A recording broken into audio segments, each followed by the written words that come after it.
નમસ્કાર વિદ્યાર્થી મિત્રો, આજે આપણે ધોરણ 9 વિષય ગુજરાતીની અંદર છઠ્ઠો પાઠ લોહીની સગાઈ વિશે સમજૂતી મેળવવાની છે.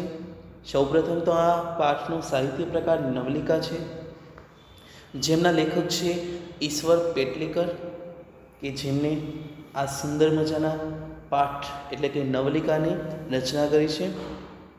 તેમનો જન્મ થયો હતો 9/9/1916ની અંદર, જ્યારે તેમનું અવસાન થયું હતું 22/11/1983. ઈશ્વરભાઈ મોતીભાઈ પટેલ પેટલાદ તાલુકાના પેટલી ગામના વતની છે. પેટલી ગામના નામ પરથી પોતાની અટક પટેલ પરથી પેટલી કરી દીધી.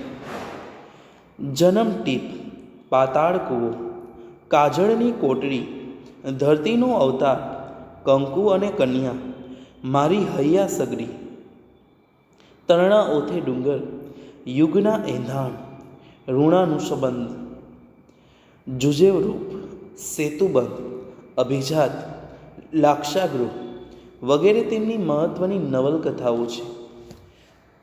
પારસમણી, ચિનગારી, આકાશગંગા, કઠપૂતળી, લોહીની સગાઈ વગેરે સુપ્રસિદ્ધ નવલિકા સંગ્રહો છે. તેમની કૃતિઓમાં સામાજિક સમસ્યાઓ અને એના ઉકેલો તથા નગર જીવનના દસ્તાવેજી ચિત્રો મોખરે રહ્યા છે. તેમને રણજીતરામ સુવર્ણચંદ્રક એનાયત થયેલો હતો. લોહીની સગાઈ ઈશ્વર પેટલીકરના લોહીની સગાઈ વાર્તા સંગ્રહમાંથી લેવાયેલી ટૂંકી વાર્તા છે. આ વાર્તાના કેન્દ્રમાં માતૃત્વની ચરમસીમાનું આલેખન છે. અમરત કાકીના 4 સંતાનોમાં 2 દીકરા અને 2 દીકરીઓ છે, જેમાં સૌથી નાની દીકરી મંગુ નાનપણથી જ ગાંડી અને મૂંગી છે. અમરત કાકી અબાર માતૃત્વથી ગાંડી દીકરીની સેવા કરતા હોય છે.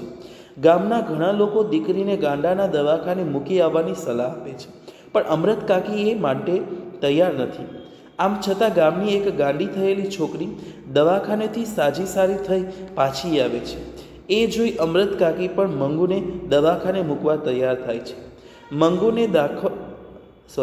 મંગુને દવાખાને મૂકવા જતી વખતની અમરત કાકીની મનઃસ્થિતિ અને ત્યાં ગયા પછીના વાર્તાલાપોમાં મંગુ માટેનો માતા તરીકેનો અપાર પ્રેમ વ્યક્ત થયો છે. દવાખાને મૂકીને આવ્યા પછી પણ અમરત કાકીનું મન તો મંગુની ચિંતામાં જ દુઃખી છે. વાર્તાના અંતે લેખકે મૂકેલો શબ્દ અમરત કાકી મંગુની નાતમાં વટાલી ગયા હતા દ્વારા મંગુના વિચારોમાં અમરત કાકી પણ ગાંડા થઈ ગયા એ સંકેત મૂકી દીધો છે. આમ આખી વાર્તામાં લેખકે લાઘવાથી શિષ્ટ અને તળપદી ભાષાથી અમરત કાકીનું માતૃત્વ ઉપસાવી આપ્યું છે. તો હવે આપણે સુંદર મજાનો પાઠ જોઈએ, લોહીની સગાઈ. મંગુને ગાંડાના દવાખાનામાં મૂકવાની સલાહ લોકો અમરત કાકીને આપતા ત્યારે એમની આંખમાં જળજળિયા આવી જતા અને દરેકને એ એક જ જવાબ આપતા, હું માં થઈને ચાકરી ન કરી શકું તો દવાખાનાવાળાને શી લાગણી હોય? ખોડા ઢોરને પાંજરાપોળમાં મૂકી આવવા જેવું જ એ તો કહેવાય. અહીં ચાકરી એટલે કે સેવા, ઢોર એટલે કે જનાવર પશુ, ખોડું એટલે કે અપંગ, પાંજરાપોળ એટલે કે અશક્ત કે ઘરડા ઢોરોને રાખવાનું સ્થાન. અમરત કાકીની આ ગ્રંથિ જાહેર થઈ ગયા પછી કોઈ એવી વાત કરતું નહીં.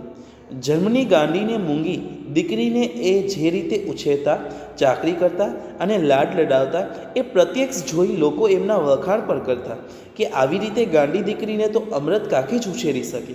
બીજાના ઘરે હોય તો ભૂખી તરસી ક્યારની મરી ગઈ હોય, અને જીવતી હોય તો પણ આવું હૃદયપુષ્ટ શરીર તો ન જ હોય. અહીં શબ્દ આવે છે ગ્રંથિ એટલે કે ગેરસમજ અને હૃષ્ટપૃષ્ટ એટલે કે ભરાવદાર શરીર. મંગુ સિવાય અમરત કાકીને 3 સંતાનો હતા, 2 દીકરા અને 1 દીકરી. અમરત કાકીએ 3 સંતાનોને વિસરી ગયા હોય એમનું સમગ્ર માતૃત્વ મંગુ ઉપર અભિષેક કરતું હતું. એટલે રજાઓમાં દીકરાઓ અવારનવાર ઘેર આવતા ત્યારે એમનું ઘર બાળ પૌત્ર પૌત્રીઓથી ખિલખિલાટ હસી ઉઠતું. છતાં દાદીમા તરીકે અમૃત કાકી હરખ પદુડા થઈ જતા નહીં. ભાગ્યે જ બાળકોને તેડતા, રમાડતા કે લાડ કરતા. અહીં શબ્દ આવે છે વિસરી જવું એટલે કે ભૂલી જવું, માતૃત્વ એટલે કે મમતા. રૂઢિપ્રયોગ પણ વચ્ચે આવી ગયો છે કે આંખમાં ઝરઝરી આવી જવા એટલે કે આંખમાં આંસુ આવવા. અહીં ખાસ ધ્યાન રાખવું. આગળ જોઈએ હવે આપણે. માના આ વર્તન વિશે દીકરાઓને કંઈ લાગતું નહીં, પણ વહુઓ સમસમી જતી. બંને વહુઓ પતિ આગળ આ એક જ ફરિયાદ હતી. દીકરાના બાળકો એમને દીઠા ગમતા નથી અને ગાંડાના હીરાએ છાતીએ અળગો કરાતો નથી.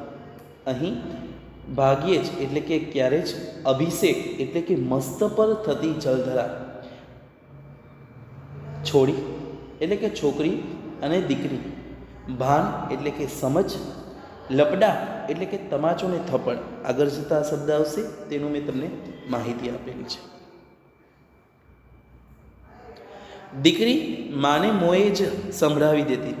મંગુને ખોટા લાડ લડાવીને તે જ વધારે ગાડી કરી મૂકી છે. ટેવ પાડીએ તો ઢોરને જાડો પેશાબ ક્યાં કરાય અને ક્યાં ન કરાય તેનું ભાન આવે છે. તો 12 વર્ષની છોડી ગમે તેટલી ગાંડી હોય પણ એને ટેવ પાડી હોય તો શું એટલું ભાન ન આવે? એ મૂંગી છે પણ કંઈ બહેરી નથી કે આપણું કોને ન ધરે. ભૂલ કરે તો 2 લપડાક છોડી દીધી હોય તો બીજી વખત તરત ભાન રાખે. અહીં અલગ અલગ પ્રકારની વાત કરીએ તો સૌપ્રથમ તો લપડાક એટલે કે તમાચાની વાત કરીએ છીએ, થપ્પડ જે આપણે મારતા હોઈએ, અને ભાન એટલે કે સમજ. છોડીનો મેં તમને હમણાં જ કીધું છે, છોડી એટલે કે છોકરી અથવા દીકરી. રૂઢિપ્રયોગો આવ્યા છે તે આપણે જોઈ લઈએ. ગ્રંથિ જાહેર થઈ જવી એટલે કે ગેરસમજની ખબર પડી જવી. લાડ લડાવવા એટલે કે અતિશય વહાલ કરવું. અભિષેક કરવું એટલે કે જળથી સ્નાન કરવું. અહીં વાલ વર્ષવું. ખિલખલાટ હસી ઉઠવું એટલે કે આનંદ કિલોલથી ગાજી ઉઠવું. હરખ પદોડા ન થવું, વાત વાતમાં હરખાઈ ન જવું, આનંદથી ગાંડા ઘેલા ન થઈ જવું. સમસમી જવું, અહીં ચૂપચાપ દુઃખ સહન કરવું, ધૂંધવાઈ જવું. છાતીએથી અળગી ન કરવી એટલે કે નજર આગળથી દૂર ન કરવી. મોએ સળગાવી દેવું, મહેણા ટોળા મારવા, મર્મ વચન કહેવા. કાને ન ધરવું એટલે કે ધ્યાન ન દેવું, અને લબડાક ચોડી દેવી એટલે કે તમાચો મારી દેવું. આગળ જોઈએ હવે આપણે. દીકરી આગળ કંઈ બોલે તે પહેલાં અમૃત કાકીની આંખો વરસતા માંડતી. દીકરીનું હૈયું પણ ભરાઈ આવતું, પરંતુ કઠણ કાળજું કરી એ મનનો ડૂમો કાઢી નાખતી. તું કંઈ કાયમ બેસી રહેવાની નથી. ભાભીઓને પનારે એ પડશે ત્યારે રોજ એના મળમૂત્ર ધોવા જેટલી કોઈ આળપંપા નહીં કરે અને એ દુઃખી થઈ જશે. સહેજ અટકીને ધીમે સાદે એ કહેતી, દવાખાનામાં મૂકવાથી ડાહી નહીં થવાની હોય તો નહીં થાય, પણ જાડો પેશાબ અને કપડાનું ભાન આવશે તોય બસ છે. ભાઈઓના ઘરમાં ભગવાને દાન ઘણું આપ્યું છે. ભાભીઓ ટંકે ખાવા ન આપે એવી કજાત પણ નથી. અહીં કંપવું એટલે કે ધ્રુજવાની વાત, મળમૂત્ર ધોવા એટલે કે જાડો પેશાબ સાફ કરવાની વાત કરી છે. આળપંપાર એટલે કે સારવાર સેવા. ધાન એટલે કે અનાજ, અહીં ખાવાની વાત કરેલી છે. ટંક એટલે કે સમય, અને કજાત એટલે કે ખરાબ વાત કરેલી છે. આંખો રૂઢિપ્રયોગ આવે છે. આંખો વરસવા માંડવી એનો મતલબ થાય છે કે આંખમાંથી આંસુ સરવા, હૈયું ભરાઈ જવું. એનો મતલબ થાય છે કે દુઃખ કે લાગણીથી રડું થઈ જવું. કઠણ કાળજું કરવું એટલે કે દુઃખ સહન કરી શકે એ માટે હૈયું મકન કરવું. અને મનનો ડૂમો કાઢી નાખવો એટલે કે મનની મૂંઝવણ દૂર કરી. પનારે પડવું એટલે કે માથે પડવું, ફરજિયાતપણે જવાબદારી ઉપાડવી. હવે આગળ વધીએ આપણે. અમૃત કાકી લોકોને દવાખાના અંગે પાંજરાપોળની ઉપમા આપતા, ત્યારે લોકો પરાયા તરીકે જ કહી શકતા નહીં તે દીકરી કહી નાખતી. દવાખાનું પાંજરાપોળ જેવું હશે, અને કદાચ મંગુ મરી ગઈ તો એનો અને કુટુંબનો છુટકારો થશે. દીકરા કમાતા ધમાતા હોય, દીકરી સાસરે હિંડોળા ખાટે ઝૂલતી હોય, ત્યારે હું માં થતી જાઓ એનો કંઈ અર્થ નથી. મંગુની સાચીમાં બની રહું ત્યારે જ મારી લોહીની સગાઈ ખરી. એટલે દીકરી કહે કે દીકરાઓ કહે તો પણ મંગુને દવાખાના દ્વારા મોત ભણી ધકેલવા અમૃત કાકી તૈયાર ન થતા. અહીં વાત કરીએ આપણે તો પરાયા એટલે કે પારકા, ઉપમા એટલે કે સરખામણી, કમાતા ધમાતા મીન્સ કે ધંધો રોજગાર કરીને આવક ઊભી કરનાર, અર્થ નથી એટલે કે મતલબ નથી, ફાયદો નથી, વસવસો એટલે કે અફસોસ. તેમાં વચ્ચે જે રૂઢિપ્રયોગ આવે છે તે પણ આપણે જોઈ લઈએ. હિંડોળા ખાટે ઝૂલવું અહીં થાય છે સુખ સાહેબીમાં રચવું. મોત ભણી ધકેલી દેવી એટલે કે મૃત્યુને શરણે કરવી. તૈયાર ન હોવું એટલે કે ઈચ્છા ન હોવી. આગળ વધીએ હવે આપણે. દીકરાઓ માના આ ભાવને સમજી ગયા હતા એટલે એ કોઈ વખત એવી વાત કરતા નહીં. ફક્ત દીકરાઓના મનમાં એક વસવસો હતો કે કોઈ તાલીમ પામેલી નર્સ કે દાક્તરની દેખરેખ નીચે એને રાખી હોય તો ટેવને લીધે કદાચ એને જાડો પેશાબને કપડાનું ભાન આવે, પરંતુ એવી સગવડ ઘર આગળ કરી શકાય તેમ હતું નહીં એટલે એ મૌન રહ્યા હતા. છતાં અમૃત કાકીએ એમની શ્રદ્ધા પ્રમાણેના ઉપચાર ચાલુ રાખ્યા હતા. દવા કરનારાઓના વર્ણનોતરિયા ઘેર આવી પહોંચતા. શિલાજીત વેચનારા કે હિંગ વેચનારા મંગુને ગાંડી જાણતા પોતે દવા જાણે છે તેવો દાવો કરતા. અમૃત કાકી માનતા કે 1000 ઉપચાર કરીએ ત્યારે એક ટેકી લાગી જાય એટલે બીજાનું મંડ ગાંડી ગયેલી વાતે ગંભીરતાથી સાંભળતા અને શ્રદ્ધાથી એનો અમલ કરતા. જોશીઓ અને ભુવાઓ પણ અવારનવાર વહારે થતા. એક જોશીએ ભાગ્યું હતું કે આવતા માગશર મહિનાની એની દશા બદલાય છે એટલે સારું થઈ જશે. ત્યારથી માગશર મહિનાનો અમૃત કાકીનો આરાધ્ય દેવ બની ગયો હતો. અહીં વાત કરીએ તો અર્થ નથી એટલે કે મતલબ નથી, ફાયદો નથી, વસવસો એટલે કે અફસોસ, ઉપચાર એટલે કે ઉપાય, વર્ણનોતરિયા એટલે કે આમંત્રણ આપ્યા વગરના, બોલાવ્યા વગરના, શિલાજીત એટલે કે એક ઔષધિનું નામ છે, આરાધ્ય એટલે કે ઉપાસક, પૂજનીય.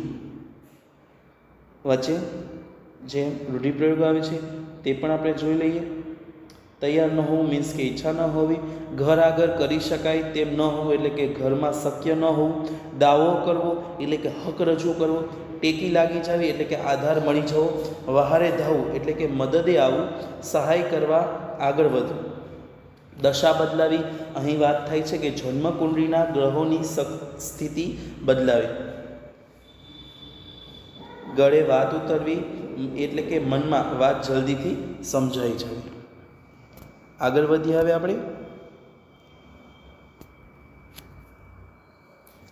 માગશર મહિને તાકડે મંગુને 14 વર્ષ પૂરા થઈ રહેતા હતા એટલે કોઈ ડાહ્યું માણસ જે તરંગે ન ચડી જાય તેવા તરંગે અમૃત કાકી ચડી જતા. 14મું ઉતરતા કમુને પરણાવ્યું. મંગુ ડાહી હોત તો આજે એના વિવાહનું પણ નક્કી થઈ ગયું હોત. જો માગશર મહિનામાં એને મટે તો મુઈને રૂપ તો એવું છે કે મૂર્તિઓ એને જોતા જ સમો હા પાડી દે અને જાણે એને મટ્યું હોય તેમ એ લગ્નની યોજના પણ વિચારવા માંડી જતા. એક વખત મંગુ ડાહ્યાની માફક ચોકડીમાં પેશાબ કરવા બેઠી. તેથી હરખાઈ જતાં અમૃત કાકીએ દિવસો સુધી દરેક આગળ પારાયણ કર્યું. જોશીનું કહેવું સાચું પડશે. મંગુ કોઈ વખત નહીં ને આ વખત પહેલી વખત એની મેળે ચોકડીમાં પેશાબ કરવા બેઠી. સાંભળનારને ગળે આ વાત ઉતરતી મુશ્કેલ હતી, કારણ કે એ સાંભળતી વખતે એ મંગુ પેશાબ કરી ભીની માટી આગળ વડે ખોતરતી નજરે પડતી. મંગુનું ધૂન આવીને એ ઊભી થઈ જતી તો એમને નવી વાત મળી જતી. મેં કહ્યું તે સમાડી ડાહીના માફક ઊભા થઈ ગઈ. આમ અમૃત કાકીનો આશાભર્યો માગશર મહિનો આવ્યો છતાં મંગુ ડાહી તો ન થઈ, પણ શહેરના કન્યા વિદ્યાલયમાં ભણતી ગામની એક દીકરી કુસુમ ગાંડી થઈ ગઈ. મંગુની માફક એને પણ જાડો પેશાબનું ભાન ન રહ્યું. અમૃત કાકીને એથી દુઃખ તો થયું, પણ સાથે સાથે સંતોષ પણ થયો કે ડાહી ડમની છોડી ગાંડી થતાં આવું ભાન ગુમાવી બેસે તો જન્મથી ગાંડી મૂંગીનું બિચારીને એવું ભાન ન હોય તો એમાં શી નવાય. અહીં વાત કરેલી છે તો તાકડે એટલે કે ખરે વખતે, એ જ વખતે. તરંગ મીન્સ કે વિચાર. 14મું ઉતરતા એટલે કે 14મું વર્ષ પૂરું થતાં. મુઈ એટલે કે વહાલ દર્શાવવું. જોતા સમૂહ એટલે કે જોતા જ, જોતા વેત. મટ્યું હોય એટલે કે મટી ગયું હોય. એની મેળે એટલે કે પોતાની જાતે આપોઆપ. અને સમાણી એટલે કે તરત જ. રૂઢિપ્રયોગ આવે છે તો તે આપણે જોઈ લઈએ. નજરે પડવી એટલે કે દેખાવી, ધ્યાનમાં આવવું. અને ભાન ગુમાવી બેસવું એટલે કે ધ્યાન ન રહેવું, સમજ ન હોવી. કુસુમને દવાખાનામાં મૂકવાનું નક્કી થયું. એ સમાચાર જાણી અમરત કાકીને ઓછું આવ્યું કે એની માં જીવતી હોત તો એને દવાખાને મૂકવા ન દેત. મા વગર બધું સૂનું કહ્યું છે તે ખોટું નહીં. એ સાથે પોતાની આંખ મીચતા મંગુને પણ ભાઈઓ દવાખાને મૂકી આવતા હોય તેવું દ્રશ્ય એમને કંપાવી લાગ્યું. પહેલા મહિનાના અંતે કુસુમને સારો ફાયદો થયો તેવા સમાચાર આવ્યા. એને બાંધી મૂકવી પડતી તે હવે છૂટી ફરે છે, છતાં તોફાન કરતી નથી. જાડો પેશાબનું પૂરેપૂરું ભાન આપ્યું છે. ગાંડ પણ રહ્યું હોય તો ફક્ત આખો દિવસ એ ગાયા કરે છે એટલું જ. એ પણ બીજા મહિનામાં મટી જશે એવો દાક્તરે અભિપ્રાય આપ્યો હતો. બીજા મહિને કુસુમને મટી ગયું, છતાં એકાદ મહિનો રહે તો સારું એવી દાક્તરની સલાહથી એણે 3જો મહિનો રાખવામાં આવી. એ ઘેર આવી ત્યારે આખું ગામ એને જોવા ઉમટ્યું હતું. સૌથી મોખરે અમરત કાકી હતા. કુસુમને પૂરેપૂરી ડાય થઈ ગયેલી જોઈ અમરત કાકીને દરેક સલાહ આપવા માંડી ગઈ. કાકી, તમે મંગુને એક વખત દવાખાનામાં મૂકી તો જુઓ, જરૂર એને મટશે. અમરત કાકીએ જિંદગીમાં પહેલી વખત દવાખાનાનો વિરોધ ન કર્યો. બીજે દિવસે એમણે કુસુમને પોતાને ઘેર બોલાવી, એને પાસે બેસાડી દવાખાનાની હકીકત પૂછવા માંડી. નર્સ કે દાક્તરને કોઈ ગાંડા તમાચા મારી જાય તો પણ એ લોકો એના ઉપર ખીજાતા નથી કે મારતા નથી. એ જાણી એમની દવાખાના ઉપર શ્રદ્ધા પણ એ બેઠી. નવી આશા જન્મી કે મંગુના કરમમાં દવાખાનામાં જવાથી મટે એવું લખ્યું હશે, તોય કોને ખબર. આટલા ઉપચાર કરી જોયા ત્યારે એક વધારે. છેવટે મંગુને દવાખાને મૂકવી એવો અમરત કાકીએ નિર્ણય કર્યો. એ માટે મોટા દીકરાને ઘેર આવી જવા એમણે પત્ર પણ લખ્યો. છતાં એ નિર્ણય લીધો ત્યારથી એમની ઊંઘ ઉડી ગઈ હતી. જાણે પોતે હારીને આ કામ કરી રહ્યા હતા એમ એમના મગજ ઉપર એક જાતનો ભાર જણાવવા લાગ્યો હતો. મંગુ મોટી થતી જતી હતી, પોતાની વૃદ્ધાવસ્થા વધતી જતી હતી. વહુઓ ચાકરી નહીં કરે એની ખબર પડી ગઈ હતી, કારણ કે બેમાંથી એકેય વહુએ હજુ સુધી સાથે રહેવા આવવાનું આમંત્રણ આપ્યું ન હતું. એ સ્થિતિમાં મંગુનો પ્રભુ હોય એટલે અને એને મટી જાય કે ન મટે તો પણ જો એના દવાખાનામાં ગોઠી જાય તો મરતી વખતે પોતાને એક જાતની શાંતિ રહે કે એની ચાકરી કરનાર દુનિયામાં પારકું પણ છે ખરું. અહીં વાત કરીએ આપણે તો અલગ વિવિધ શબ્દો આવે છે, તેના વિશે માહિતી મેળવશું કે કંપવું એટલે કે ધ્રુજવું, ઉમટવું એટલે કે ભેગા થવું, મોખરે એટલે કે આગળ, કરમમાં એટલે કે નસીબમાં, હારીને એટલે કે કંટાળીને, વિચાર વહેણ એટલે કે પુષ્કળ વિચાર, ઝબકી જવું એટલે કે અચાનક જાગી જવું. રૂઢિપ્રયોગો જોઈએ તો ઓછું આવવું એટલે કે માઠું લાગવું, મા વગર બધું સૂનું, મા વગર બધું નકામું, ગોઠી જવું એટલે કે ફાવટ આવવી, આંખોમાંથી પાણી વહી જવું એટલે કે આંખોમાંથી સતત આંસુ સરવા, પલળી જવું, ભીની થઈ જવું. આગળ જોઈએ હવે આપણે.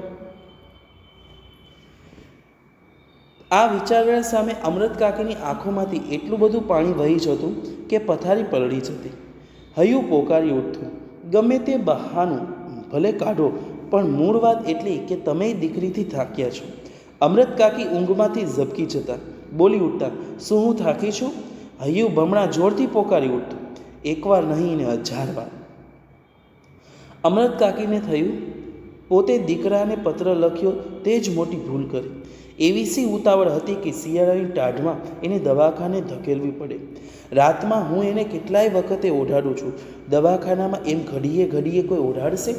ઉનાળામાં મૂકવામાં રાખ્યું હોત તો ઠીક થાત, પરંતુ પત્ર મળતા દીકરો આવી પહોંચ્યો.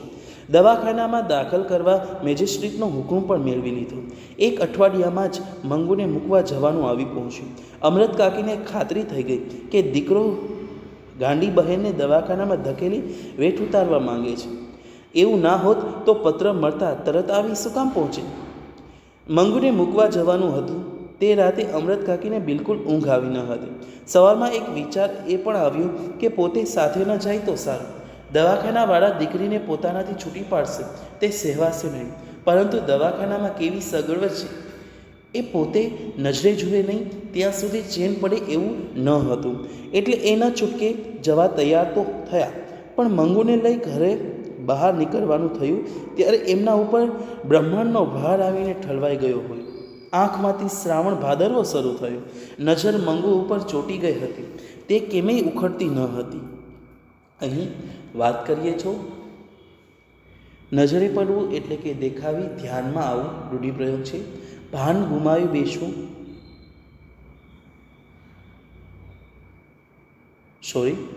ભાન ગુમાવી બેસવું એટલે કે ધ્યાન ન રહેવું, સમજ ન રહેવી. ત્યારબાદ આવે છે પરળી જવી એટલે કે ભીની થઈ જવી, વેઠ ઉતારવી મીન્સ કે જવાબદારીમાંથી છૂટવું, ચેન ન પડવું, નિરાંત ન થવી, નિશ્ચિત ન થવું. શ્રાવણ ભાદરવો શરૂ થવો એટલે કે ચોધાર આંસુને રડવું. નજર ચોંટી જવી એટલે કે નજર સ્થિર થવી. અહીં શબ્દો આવે છે તો તે શબ્દો પણ આપણે જોઈશું. ઝબકી જવું એટલે કે અચાનક જાગી જવું. મેજિસ્ટ્રેટ એટલે કે ફોજદારી ન્યાયાધીશ. સહેવાશે નહીં એટલે કે સહન નહીં થાય, અને ન છૂટકે એટલે કે મજબૂરીથી. આગળ જોઈએ. મંગુ એને પહેરાવેલા નવા કપડાનો રંગ ધારીને જોઈ રહેતી હતી. ગેલમાં આવી ગઈ હોય તેમ અમૃત કાકી સામે જોતા એ હસી પણ ખરી. એ સમૂહ અમૃત કાકીનું દિલ કપાઈ ગયું. ઢોર પણ એને ખીલેથી છોડી બીજે લઈ જવામાં આવે છે ત્યારે નવા ધણીને ઘેર જવા આનાકાની કરે છે. મંગુને એટલુંય ભાન ન હતું એ પ્રત્યક્ષ અનુભવતા અમૃત કાકીએ ઉમરા ઉપર ફસડાઈ પડ્યા. હૈયું કોકડી ઉઠ્યું. અબુધ દીકરીનું દુનિયામાં કોઈ નહીં, સગી મા પણ એની ના થઈ. દીકરાએ મા તરફ નજર કર્યા સિવાય લથડ્યું. ખાઈ પગ ઉપાડતા કહ્યું, મોડું થાય છે, હવે નીકળવું જોઈએ. અને ફળિયા બહાર નીકળતા એણે ધોતિયાના છેડે વતી આંખો લૂછી નાખી. પાડોશી સ્ત્રીએ મંગુનો હાથ ઝાલી આગળ દોરી. બીજી સ્ત્રીઓએ અમૃત કાકીને ટેકો આપ્યો. છેવટ કડવો ઘૂંટડો હૈયામાં સમાવી ઢીંચણ ઉપર હાથ ટેકવી એ ઊભા થયા. 2 જણે ઝાલીને ચડાવ્યા ત્યારે એમનાથી ડમણિયામાં ચડાયું. મંગુ ગાંડી છે એમ જાણતા ગાડીના મુસાફરોને મજાનો ખોરાક મળી ગયો. આવી ખાધા પીધે સુખી છોડીને દવાખાનામાં મૂકશો એટલે મહિના દહાડામાં લાકડા જેવી થઈ જશે. ત્યાં તો ઢોરની પેઠે ટેકે જેમને તેમનું નિર્યું એટલું બસ. આ છોડીને માં નથી. અમૃત કાકીને આઘા અસહ્ય થઈ પડ્યું. આંખમાં આંસુ આવી ગયા. કંઠ રૂધાઈ ગયો. શરમથી ડોકું નીચે નમી ગયું. સાથે સાથે માથું નમતા મા તરીકેનો એમનો દાવો પણ આપોઆપ વ્યક્ત થઈ ગયો. બાપ રે, તમે મા થઈને એને ધકેલી મૂકો છો, પછી દવાખાનાવાળાનો શો દોષ કાઢો. અમૃત કાકી જો એકલા હોત તો દીકરાને માઠું લાગવાની બીક ન હોત તો વળતી ગાંડીને મંગુએ લઈએ ઘેર પાછા ફર્યા હોત. પરંતુ બીજો ઉપાય ન હતો એટલે ભારે પગલે અને ભારે હૈયે એ દવાખાનામાં દાખલ થઈ. મુલાકાતનો સમય હતો એટલે વચમાં ખંડમાં દર્દીઓ અને એમના સગા સંબંધીઓ છૂટા બેઠા હતા. સ્વજનોએ ઘરેથી આણેલી રસોઈ ઘણા જમતા હતા. અહીં સમૂહ એટલે કે તરત જ, લઈ એટલે કે લઈ, અબુધ એટલે કે ડાહ્યું ન હોય તેવું, લથડિયું એટલે કે ગઠ્ઠોળું, ડમણિયું એટલે કે ગાડું, દહાડો મીન્સ કે દિવસ, લાકડા જેવી એટલે કે શુક્લકડી, જેમનું તેમ નીરવું. અહીં ખાવાનું એટલે કે જેમ તેમ આપવું, જેમ તેમ ખાવાનું આપવું, બસ એટલે કે પત્યું. ડોકું એટલે કે મોં. રૂઢિપ્રયોગની આપણે વાત કરીએ તો દિલ કપાઈ જવું એટલે કે હિંમત હારી જવી, આનાકાની કરવી એટલે કે હાના કરવી, ઉમરા પર ફસડાઈ પડવું એટલે કે ઉમરા પાસે ઢળી પડવું, હૈયું કકડી જવું એટલે કે હૃદયમાં દુઃખ થવું, હૈયામાં સમાવવું અહીં હૃદયમાં ઉતારવો, ઘા અસહ્ય થઈ પડવો એટલે કે આઘાત સહન ન થવો, કંઠ રૂધાઈ જવો એટલે કે શ્વાસ અટકી જવો, ભારે પગલે અને ભારે હૈયે એટલે કે અતિશય મુશ્કેલીથી આગળ વધીએ. હવે આપણે તો અમૃત કાકી પરિચારિકાઓ તરફ જોઈ રહ્યા હતા. પેલી બાઈની જે પરિચારિકા હતી તે હસીને બોલી, હવે હું તમને બધું આપીશ. તમારા ધણી સારું સારું ખાવાનું લાવ્યા છે, એકવાર ખાઈ લ્યો. પેલી ગાંડીબાઈ છણકો કરતા બોલી, મેં દાંતણ નથી કર્યું, મેં મોઢું નથી ધોયું. અમૃત કાકીએ જોયું તો એનું મોં ધોયેલું હતું, છતાં સહેજ પણ ખીજાયા વગર પરિચારિકાએ પાણીનો લોટો લાવી એનું મોં ધોડાવ્યું. નેપકિન વતી મોં લૂછી નાખ્યું. અમૃત કાકીના હૈયામાં ટાઢક વળી કે કામ કરનારા લોકો છે તો માયાળું. ડાક્ટર અને સ્ત્રી વોર્ડની મેટ્રન આવી પહોંચ્યા. અમૃત કાકીના દીકરાને મેજિસ્ટ્રેટનો હુકમ આપ્યો. માને સંતોષ થાય તે માટે એ સાંભળે તેમ સારી સારવાર કરવા જણાવી. મેટ્રનને કહ્યું, એ બાબતમાં તમારે ચિંતા ન કરવી. વચ્ચે અમૃત કાકી બોલ્યા, બોન, ચિંતા એટલા માટે કરવાની કે આ સાવ ગાંડી છે. કોઈ પાસે બેસીને એને ખવડાવે નહીં તો એ ખાતી નથી. આટલું બોલતા એમનો કંઠ ભરાઈ ગયો અને વાક્ય અધૂરું રહી ગયું. દૂર ઊભેલી પરિચારિકાઓ નજીક દોડી આવી. એક બોલી ઉઠી, તમે બા કોઈની જાતની ફિકર કરશો નહીં, અમે એના મોંમાં કોળિયા ઘાલીને ખવડાવીશું. ગરગરા સાથે અમૃત કાકી બોલ્યા, એ જ બોન મારે કહેવું છે. એને જાડો પેશાબનું ભાન નથી, એટલે રાતે કપડાં બગાડે તો જોજો, નહીં તો ભીનામાં સૂઈ રહેશે તો વાયુ થઈ જશે. બીજી પરિચારિકા બોલી, રાતમાં 4-5 વખત તપાસ કરવામાં આવે છે. અમૃત કાકી, રાતે બત્તી હોય તો એને ઊંઘ નથી આવતી. અહીં વાત કરેલી છે તો સૌપ્રથમ શબ્દ જોઈએ કે બસ એટલે કે પત્યું, ડોકું અહીં મોં, માઠું એટલે કે ખરાબ, આણેની એટલે કે લાવેલી, મેટ્રન એટલે કે હોસ્પિટલનું મુખ્ય નર્સ, બગાડવું એટલે કે ખરાબ કરવું, અને ફિકર એટલે કે ચિંતા. ત્યાં રૂઢિપ્રયોગો પણ આવે છે, તે રૂઢિપ્રયોગો જોઈએ. ભારે પગલે અને ભારે હૈયે એટલે કે અતિશય મુશ્કેલીથી, હમણાં વાત થઈ તે રીતે. છણકો કરવો એટલે કે ગુસ્સામાં આવી કોઈને તરછોડવું. હૈયે ટાઢક વળવી એટલે કે હૈયામાં શાંતિ થવી. વાયુ થઈ જવું એટલે કે આંતરડામાં વાયુનો ગોળો ચડવો. આગળ વધીએ. જેને ઊંઘ ન આવે તેને ઊંઘની દવા આપીએ છીએ. એને બીજા તોફાની મારે નહીં તે જોજો. તોફાની હોય તેને જુદા રાખવામાં આવે છે. રાતે બધાને જુદી જુદી ઓરડીઓમાં સુવડાવવામાં આવે છે. મળવા આવેલા મુલાકાતીઓ વિદાય લેતા ત્યારે દર્દીને અંદરના ખંડમાં લઈ જવા પૂરતું બારણું થોડું ખુલતું.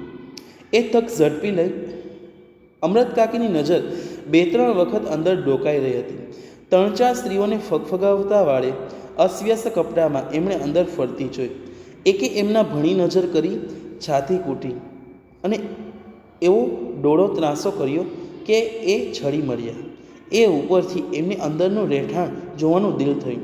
માંગણી કરી, મંગુને જે ઓરડીમાં રાખવાની હોય તે મને જોવા દો.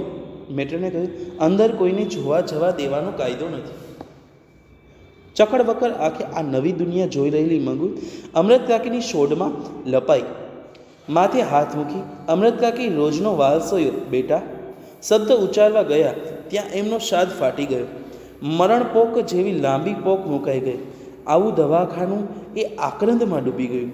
દીકરાની આંખમાંથી ચોધાર આંસુ વહેલા ચાલ્યા.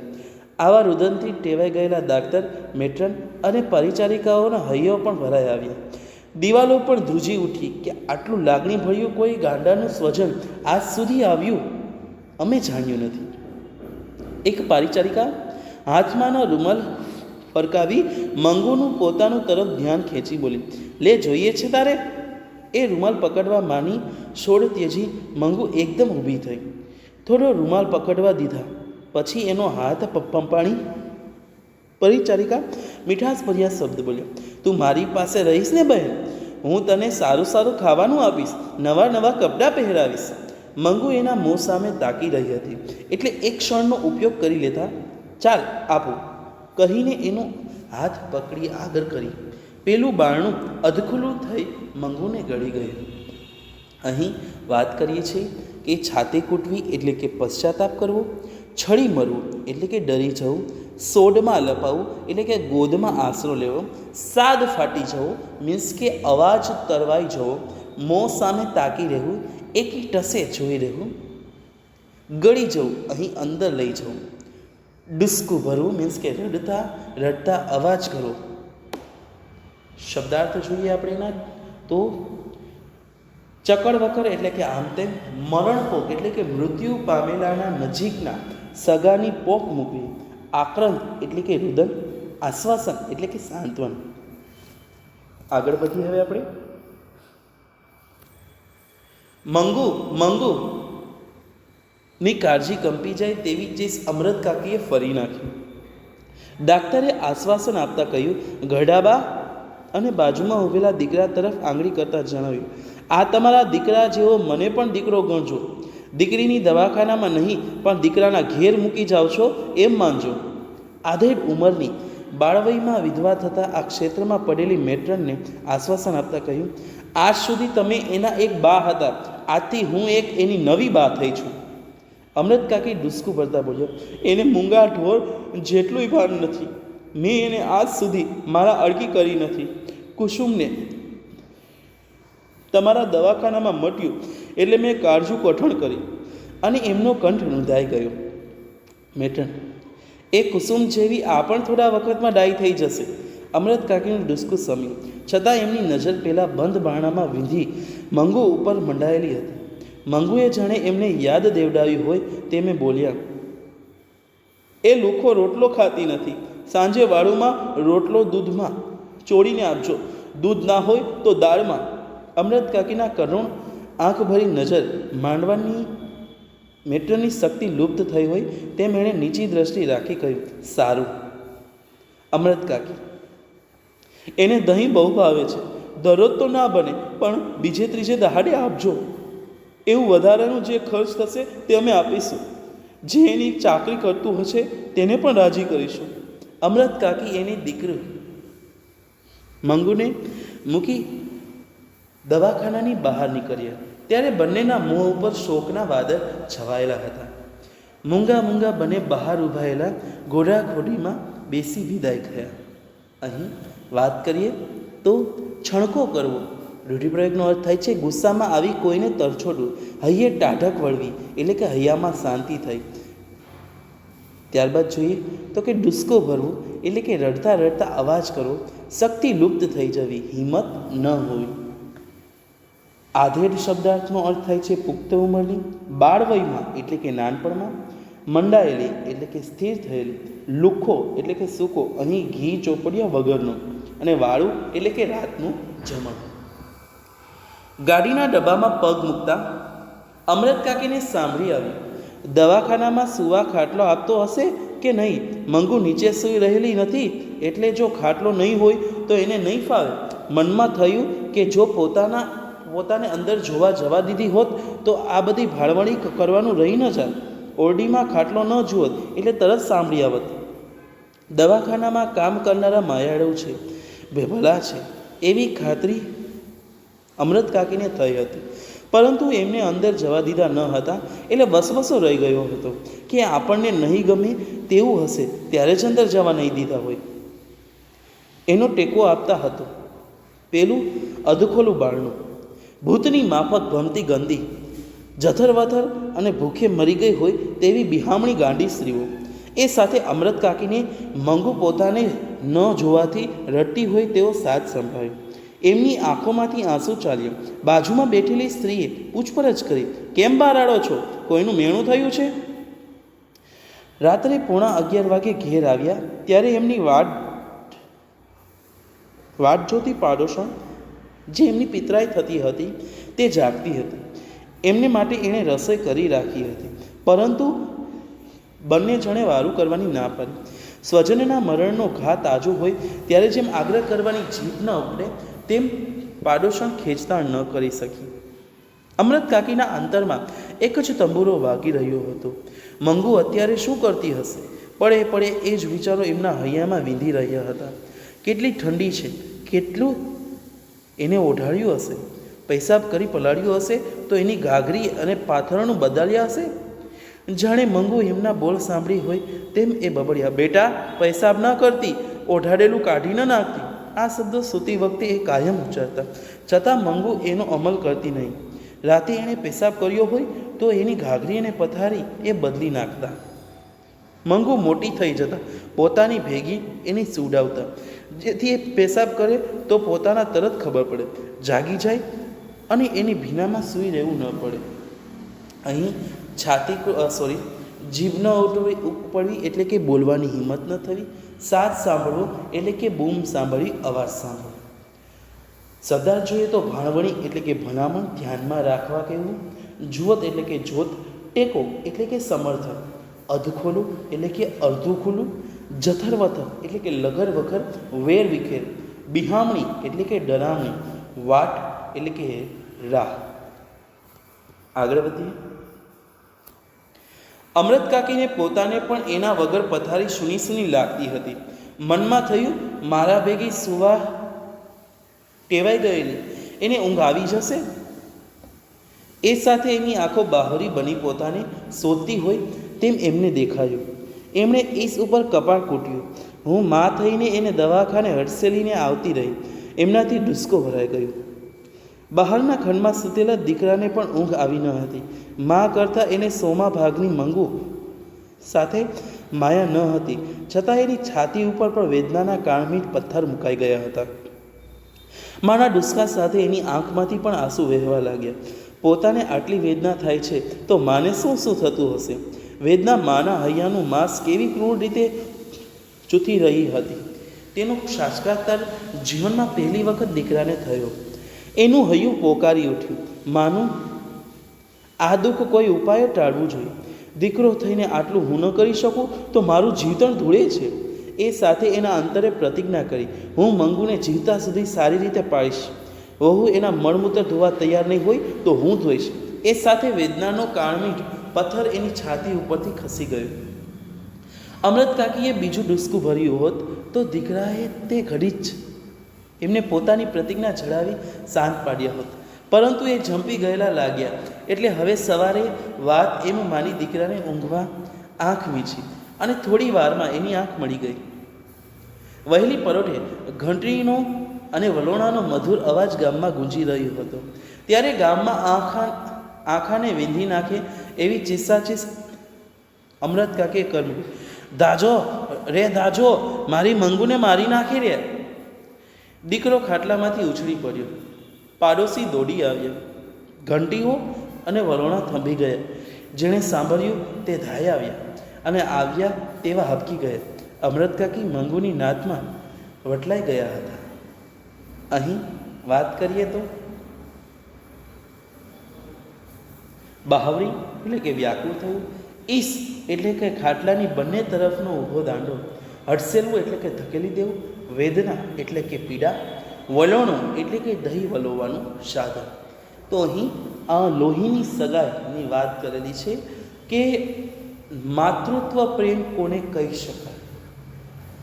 માતા જે છે તે પોતાના સંતાન માટે કેટલો પ્રેમ કરે છે તેની સુંદર મજાની કરુણ વાર્તા અહીં આપણને કહેલી છે કે અમૃત કાકીની જે માતૃત્વ પ્રેમ છે તે કેટલું અસહ્ય છે કે પોતાની દીકરી ગાંડી છે તો પણ આટલા વર્ષ સુધી તેને સાથે રાખી છે. અને અત્યારે પણ જ્યારે તેને પોતાની દીકરી ગાંડી થઈ ગઈ છે અને એને જ્યારે દવાખાનામાં મૂકવા જાય છે ત્યારબાદ એની મનોસ્થિતિ એટલી બગડી જાય છે કે પોતે પણ મંગુ જેવી થઈ જાય છે. તેવી કરુણ દુઃખદાયી માતૃત્વ ધરાવતી અહીં આપણે નવલિકામાંથી લેવાયેલ વાર્તા જોઈ, લોહીની સગાઈ, જે શ્રેષ્ઠ ગુજરાતી વાર્તાઓમાંથી લેવામાં આવી છે કે લેખક ઈશ્વર પેટલીકરે સુંદર મજાનું કરુણ દ્રશ્ય આપણી સામે રજૂ કર્યું છે. માતાનો પ્રેમ એ માતાનો જ પ્રેમ હોય, તેની આપણે પરીક્ષા ન લઈ શકીએ કે તેને આપણે ગુણ પણ આપી શકવાના નથી. આશા છે બધાને આ પાઠ સમજાઈ ગયું હશે. અહીં આપણો આજનો લેક્ચર પૂરો કરીએ છીએ. Thank you.